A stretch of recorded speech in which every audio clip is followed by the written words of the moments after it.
इराकी सदर सद्दाम हुसैन शायद कभी अमेरिका के कब्जे में ना आते अगर वो मशकूफ नामी इराकी खाने की डिश पसंद ना करते। 32 हफ्ते तक अमेरिकी फौज ने पूरी जान लगा दी, लेकिन साबिक इराकी सदर सद्दाम हुसैन का कोई पता ना चला। इस मिशन पर ना सिर्फ अमेरिकी फौज दिन रात लगातार मेहनत कर रही थी, बल्कि America special force, CIA, defence intelligence agency, national security agency और FBI भी भरपूर किरदार अदा कर रही थी। हजारों लोग इन्हीं इदारों की तरफ से सिर्फ एक बंदे को तलाश कर रहे थे, सद्दाम हुसैन।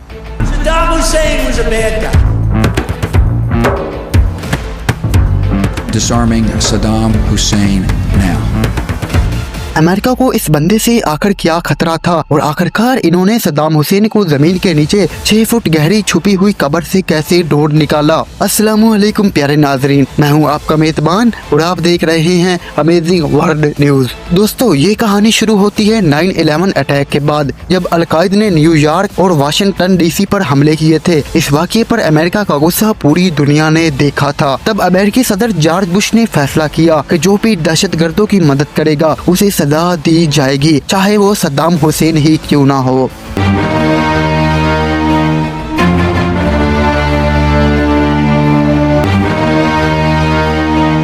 जो इस वक्त इराक के डिक्टेटर थे, 9/11 में मुलव्वस नहीं थे, लेकिन अमेरिका को लगता था कि सद्दाम हुसैन मुख्तलिफ दहशतगर्द ग्रुपों को बिलवास्ता तौर पर सपोर्ट करते हैं। मगर इराक पर बराह रास्त हमला करने के लिए ये इल्जाम काफी नहीं था। ये तो तय था कि अमेरिका इराक में सद्दाम हुसैन की हुकूमत खत्म करना चाहता था, जो पिछले 24 सालों में वहाँ मुख्तलिफ अंदाज में हुकूमत चला रहे थे। इसलिए इराक में सद्दाम हुसैन की हुकूमत खत्म करने और हमला करने के लिए अमेरिका को कोई मजबूत वजह चाहिए थी। इसलिए अमेरिका ने ये दावा करना शुरू किया कि सद्दाम हुसैन इराक में हथियार रखता है, वेपन्स ऑफ मास डिस्ट्रक्शन, यानी कि न्यूक्लियर वेपन्स। इसी इल्जाम की बुनियाद पर मार्च 2003 में अमेरिका ने इराक पर हमला कर दिया। इसमें अमेरिका के साथ बरतानिया, ऑस्ट्रेलिया, पोलैंड की फौजी ने मदद की, जो महज 3 हफ्तों में लड़ते लड़ते इराक के दारुल हुकूमत बगदाद तक पहुँच गए। इराक पर हमले के पहले दिन ही सदर सद्दाम हुसैन कहीं गायब हो गए। जब अमेरिकी फौज बगदाद पहुंची तो उन्हें सद्दाम हुसैन का कोई सुराग ना मिला। अमेरिकी टैंकों और फौजियों ने बगदाद पर कब्जा करके सद्दाम हुसैन का 24 साल हुक्मरानी का खात्मा कर दिया। वहां का मशहूर फरदौस स्क्वायर में फौजियों ने सद्दाम हुसैन का मुजस्मा गिराकर अपनी जीत मनाई, लेकिन मुजस्मा गिराया गया था। असल सद्दाम हुसैन को ढूंढ कर गिराना इतना आसान नहीं था। अब सद्दाम हुसैन और उसकी हुकूमत के बड़े अफसरों को पकड़ना अमेरिकी फौज की सबसे बड़ी तरजीह थी। अमेरिकी फौज के हर सिपाही को पूरा इख्तियार दिया गया था कि अगर सद्दाम हुसैन या उसके 51 अफसरों में से किसी को भी देखा जाए, चाहे वो जिंदा हो या मुर्दा, किसी भी हालत में पकड़कर पेश किया जाए। लेकिन इस लिस्ट में कुल 52 अफसरों के नाम थे।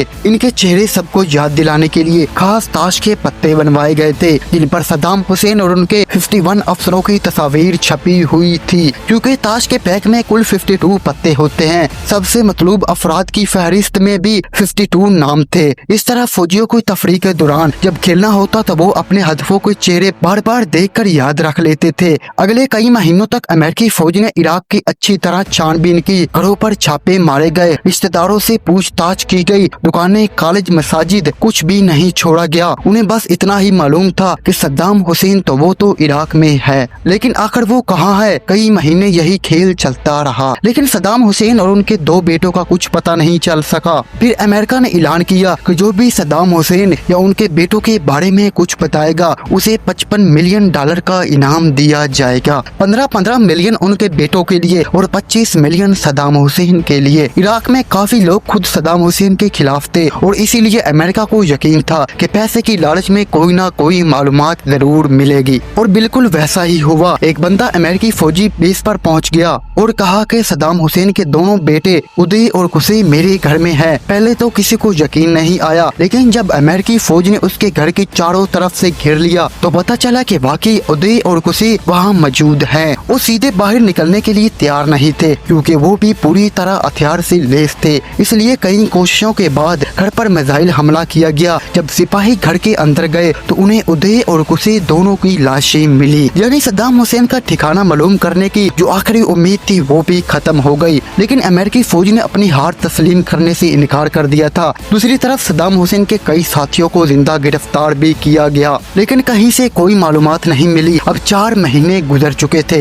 हालात ऐसे थे कि अमेरिकी फौज यही सोचने लगी थी कि शायद सद्दाम हुसैन किसी हमले में मारा जा चुका है। यही सोचकर अमेरिकी फौज की कोशिशें भी कम होने लगी। ना कोई फौजी ऑपरेशन हो रहा था और ना कोई इंटेलिजेंस रिपोर्ट सद्दाम हुसैन को जिंदा होने की खबरों को इशारा दे रही थी। लेकिन इसी दौरान एक ऑडियो टेप ने पूरा मंजरनामा बदल कर रख दिया। ये एक ऑडियो रिकॉर्डिंग थी। इसमें सद्दाम हुसैन अपने दोनों बेटों की मौत पर दुख में मुब्तला था। इस ऑडियो का मतलब था कि सद्दाम हुसैन अभी जिंदा है। अमेरिका ने एक बार फिर सद्दाम हुसैन को तलाश करने की कोशिशें तेज कर दी और उसके सर पर जो $25 मिलियन का इनाम था उसे बढ़ाकर 30 मिलियन कर दिया था और साथ ही किसी को भी मालूमात देने वाले को यूएसए सिटीजनशिप देने का वादा भी किया गया। इतनी बड़ी रकम के लालच में हर कोई अपनी किस्मत आजमाने लगा। इराकी लोग ने गलत और गुमराहकुन मालूमात देना शुरू कर दी थी, इसी उम्मीद में कि वहाँ से सद्दाम हुसैन पकड़ा गया तो उसे इनाम की रकम मिलेगी। लेकिन इससे अमेरिका का काम और भी ज्यादा मुश्किल हो गया। ताश के पत्तों पर छपे तकरीबन तमाम लोग पहले ही पकड़े जा चुके थे, सिर्फ चंद बचे थे जिनमें सद्दाम हुसैन भी शामिल था। तभी दिफाई इंटेलिजेंस एजेंसी का एक सार्जेंट एरिक मेडोक्स ताश के पत्तों से हटकर बिल्कुल मुख्तलिफ सोचना शुरू कर देता है। उसने देखा कि जिन लोगों को सबसे ज्यादा मतलूबा फहरिस्त में शामिल किया गया था वो ज्यादातर सद्दाम हुसैन की हुकूमत के आला अफसरान थे। उनकी ताकत सद्दाम हुसैन से थी,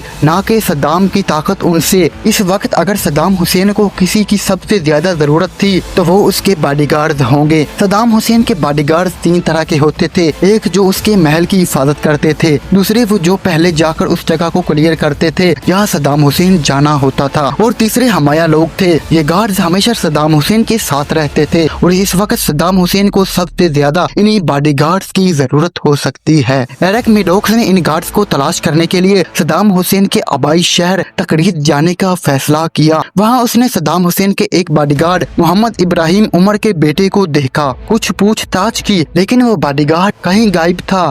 फिर उसकी मुलाकात सद्दाम हुसैन के एक पुराने नौकर से हुई, जहाँ से ज्यादा कुछ तो नहीं मिला, लेकिन ये पता चला सद्दाम हुसैन को मस्कूफ नामी डिश बहुत पसंद थी जो इराक में एक खास मछली से बनती है। यहाँ मेडोक्स को याद आया कि सद्दाम हुसैन के बॉडीगार्ड मोहम्मद इब्राहिम उमर के बेटे ने इंटरोगेशन के दौरान बताया था उसके बाप को माहीगिरी का बहुत शौक है और वो एक फिश फार्म के मालिक भी है जो सैमरा नामी शहर में मौजूद है। जब मेडोक्स फिश फार्म पर पहुंचा वहाँ मोहम्मद इब्राहिम उमर तो नहीं लेकिन 2 मछेरे जरूर मिले। उन मछेरों का बराह रास्त इब्राहिम उमर से कोई ताल्लुक ना था, लेकिन उनमें से एक गुरिल्ला फाइटर्स का कदर निकला। यहाँ ये बताना जरूरी है कि जब सद्दाम हुसैन का तख्ता उल्ट दिया गया तो उसके करीबी फौजी अफसरों ने अमेरिकी फौज के खिलाफ गुरिल्ला वार शुरू कर दी थी। ये ख्याल किया जा रहा था कि ये गुरिल्ला फाइटर्स इब्राहिम उमर के इशारे पर काम करते हैं जो सद्दाम हुसैन के सबसे करीबी बॉडीगार्ड था। मछेरे ने अपने एक अंकल का भी जिक्र किया, इसका घर बगदाद में है। मेडोक्स ने अपनी टीम बगदाद के उस घर को घेर लिया, इसी उम्मीद में कि यहाँ से कोई मालूमात मिल जाएगी, और हैरत अंगेज तौर पर इब्राहिम उमर वही छुपा हुआ था। इब्राहिम उमर सद्दाम हुसैन का पर्सनल बॉडीगार्ड था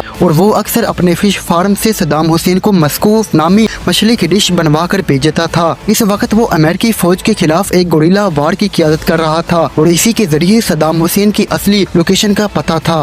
गिरफ्तार होने के बाद वो कुछ भी बताने को तैयार नहीं था, लेकिन जब मेडोक्स ने उसे इंटेरोगेट किया और यकीन दिलाया उसकी फैमिली और उसको अमेरिका से शोहरियत दी जाएगी तो फिर उसने बोलना शुरू किया। इब्राहिम ने बताया कि सद्दाम हुसैन उदवर नामी टाउन में छुपा हुआ है। उसकी निशानदाही पर अमेरिकी फौज ने उदवन टाउन को सर्च करना शुरू किया। वहाँ दजला दरिया के किनारे 2 फार्म हाउस थे, लेकिन दोनों खाली निकले। उस वक्त इब्राहिम उमर जो फौज के साथ मौजूद था उसने जमीन की तरफ इशारा किया जहाँ एक रस्सी पड़ी हुई थी। वो रस्सी बहुत लंबी थी और जमीन के अंदर से होती हुई दूर एक स्पाइडर होल के अंदर जा रही थी। उस स्पाइडर होल की एंट्री एक स्टाइरोफोम से बंद की गई थी। जब सुराख खोला गया तो अंदर सिर्फ अंधेरा दिखाई दिया। इस वक्त एक फौजी हाथ में हैंड ग्रेनेड लेकर अंदर डालने ही वाला था कि अचानक उस सुराख से 2 हाथ निकले। ये लंबी दाढ़ी वाला एक शख्स था जिसने कहा, मेरा नाम सद्दाम हुसैन है और मैं इराक का सदर हूँ। अमेरिकी फौज सद्दाम हुसैन को जिंदा पकड़ने में कामयाब हो गई। 32 हफ्ते की मुसलसल कोशिशों के बाद एरिक मेडोक्स की की कोशिशें आखिरकार रंग ले आई। बाद में मालूम हुआ कि अगर मेडॉक्स को ये पता ना चलता कि सद्दाम हुसैन मशकूफ नामी डिश पसंद है तो शायद वो यहाँ तक कभी पहुँच ही ना पाता। बाद में जिस इल्जाम पर इराक पर हमला किया गया था